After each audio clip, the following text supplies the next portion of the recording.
രംഗത്ത് തത്സമയ ദൃശ്യത്തിലേക്ക്.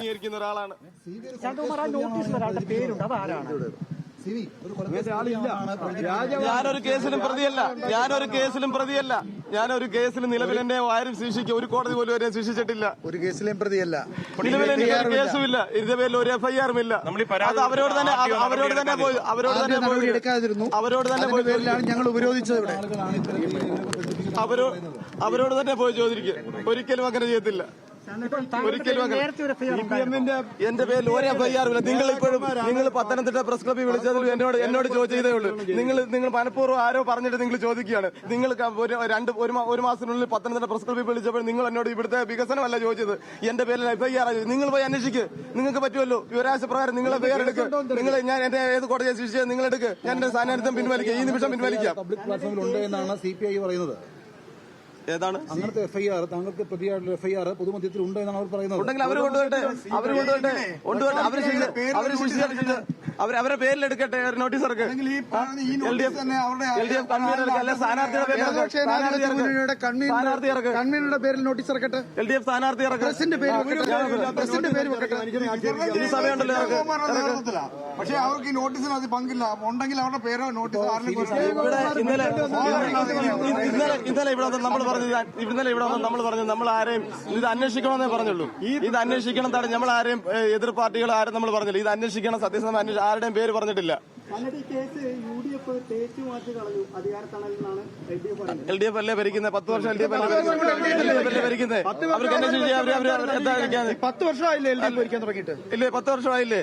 അവരെ തന്നെ ശിക്ഷിക്കാൻ ഞാനിപ്പോഴും എന്നെ ഒരു കോടതി അല്ല. ബഹുമാനപ്പെട്ട ചാനലുകാര്, ബഹുമാന മാധ്യമക്കാര്, ഒരു കോടതി ശിക്ഷിക്കുക ആൾക്ക് എൻറോൾ ചെയ്ത് മുന്നോട്ട് പോകാൻ പറ്റുമോ? വക്കീലായിട്ട് പറ്റുമോ? ഒരു വക്കാലത്തിൽ ഒപ്പിട്ട് കൊടുക്കാൻ പറ്റുമോ? ഒരു കോടതി ശിക്ഷിച്ച വക്കീലിന് പറ്റുമോ? പറ്റുമോ? ഏതാ? ഞാൻ ജനങ്ങളുടെ ഒപ്പമാണ്. ഞാൻ ജനങ്ങളുടെ ഒപ്പമാണ്. UDF-നൊപ്പമാണ്. എന്റെ വിലപ്പെട്ട സമയമാണ് ഇതിൽ കൂടി കളയുന്നത്.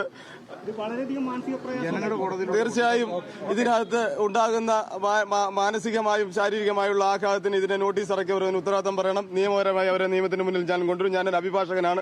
തീർച്ചയായും നിയമപരമായി അവരും കൊണ്ടുവരും.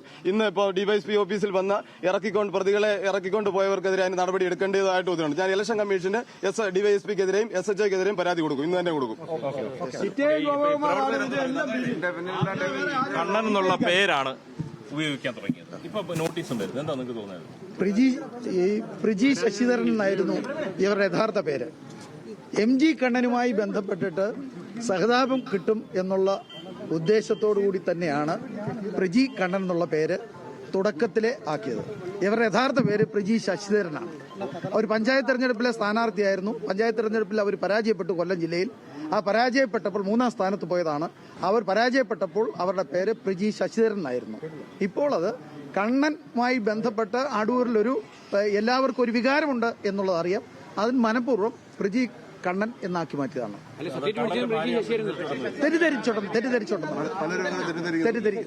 പലരും തെറ്റിദ്ധരിക്കുന്നതുകൊണ്ടത്. അതാണ് യാഥാർത്ഥ്യം. ഇനിയിപ്പോ തുടർ സമരങ്ങളിലേക്ക് പോകുമോ? ഇനി എങ്ങനെയാണ്? ഞാനിതിനകത്ത് സമരത്തിൽ ആരോടും എനിക്ക് സമരമില്ല.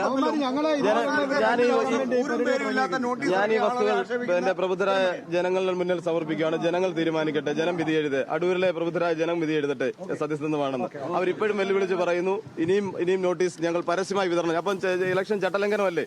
ഇല്ലെങ്കിൽ എന്താ നടപടിയൊക്കെ എടുക്കാതെ? അടൂർ മണ്ഡലത്തിലെ UDF സ്ഥാനാർത്ഥി CV ശാന്തകുമാറിനെതിരെ ലഘുലേഖ പ്രചരിച്ചതിലാണ് ഇപ്പോൾ അദ്ദേഹത്തിന്റെ വൈകാരികമായിട്ടുള്ളൊരു പ്രതികരണം ഉണ്ടായത്. പൊട്ടിക്കരഞ്ഞുകൊണ്ടാണ് UDF സ്ഥാനാർത്ഥി ഇപ്പോൾ മാധ്യമങ്ങളെ കണ്ടിരിക്കുന്നത്. ഇതിന് പിന്നിൽ LDF ആണ് എന്ന് ആരോപിക്കുന്നു. തനിക്കെതിരെ യാതൊരു തരത്തിലുള്ള കേസുകളും ഇല്ല, നിയമ നടപടിയുമായി മുന്നോട്ട് പോകും എന്ന് തന്നെയാണ് CV ശാന്തകുമാർ ഇക്കാര്യത്തിൽ പറയുന്നത്. ഇന്ന് രാവിലെയോടുകൂടിയാണ് വ്യാജ ലഘുലേഖകൾ മണ്ഡലത്തിൽ പ്രചരിക്കുന്നു എന്നുള്ള ഒരു ആരോപണം സ്ഥാനാർത്ഥി അടക്കമുള്ള UDF ക്യാമ്പിലെ ആളുകൾ ഉന്നയിച്ചത്. അതിലാണിപ്പോൾ CV ശാന്തകുമാറിന്റെ തന്നെ ഒരു പ്രതികരണം ഉണ്ടായിരിക്കുന്നത്. വൈകാരികമായിട്ടുള്ള പ്രതികരണമാണ് അദ്ദേഹത്തിന്റെ ഭാഗത്തു നിന്നും ഉണ്ടായിരിക്കുന്നത്. ഈ വാർത്തയുടെ കൂടുതൽ വിവരങ്ങളുമായി ശ്രീരാജ് ചേരുകയാണ് പത്തനംതിട്ടയിൽ നിന്നും.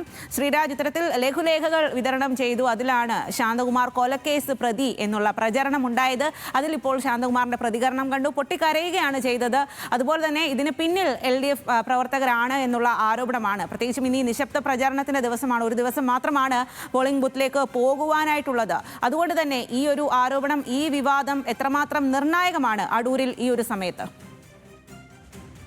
സ്വാതി, കല്ലേലി ക്ഷേത്രവുമായി ബന്ധപ്പെട്ട് നടന്ന ഒരു കൊലപാതകത്തിൽ CV ശാന്തകുമാർ പ്രതിയായിരുന്നു. പിന്നീട് അയാളെ കോടതി വെറുതെ വിടുകയാണ് ഉണ്ടായത്. തെളിവുകളുടെ അഭാവത്തിൽ അദ്ദേഹത്തെ വെറുതെ വിടുകയായിരുന്നു. പക്ഷേ ഇപ്പോൾ കഴിഞ്ഞ ദിവസവും ഇന്നുമായിട്ട് ഇത്തരത്തിൽ ചിലർ നോട്ടീസ് പ്രചരണം നടത്തി കൊലക്കേസ് പ്രതിയാണ് അടൂരിലെ UDF സ്ഥാനാർത്ഥി എന്ന നിലയ്ക്ക്.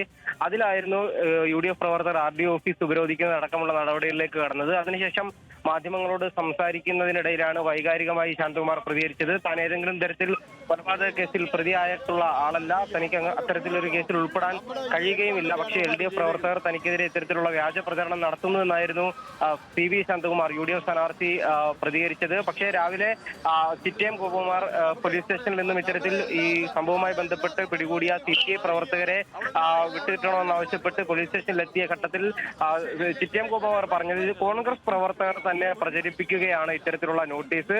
ഒരു സഹതാപ തരംഗം ഉണ്ടാക്കിയെടുക്കുന്നതിന് വേണ്ടിയിട്ടുള്ള ശ്രമമാണ് CV ശാന്തകുമാറിന്റെയും UDF പ്രവർത്തകരുടെയും ഭാഗത്തു നിന്നും ഉണ്ടാകുന്നത്. ഏതെങ്കിലും തരത്തിൽ LDF പ്രവർത്തകർക്ക് ഈ ഇതുമായി ബന്ധമില്ല, ഇത്തരത്തിൽ നോട്ടീസ് വിതരണവുമായി ബന്ധമില്ല. ആ നോട്ടീസിൽ പോലും ഏതെങ്കിലും തരത്തിൽ LDFന്റെ പേരോ മറ്റോ ഒന്നുമില്ല. ശരി ശ്രീരാജ്, എന്തായാലും